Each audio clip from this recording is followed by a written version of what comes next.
নিজেরা স্বাবলম্বী হওয়ার পাশাপাশি প্রবাসীদের কর্মসংস্থান সৃষ্টিতে ভূমিকা রাখছে ছাগলনাইয়া প্রবাসী কল্যাণ সমিতি কাতার।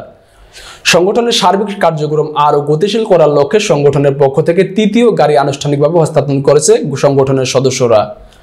11 এপ্রিল শুক্রবার কাতার রাজধানী দোহার মুনতাজা সংগঠনের নিজস্ব কার্যালয়ে এই গাড়ির চাবি হস্তান্তর করা হয় উক্ত সংগঠনের সাধারণ সম্পাদক মোহাম্মদ রফিকুল ইসলামের নিকট।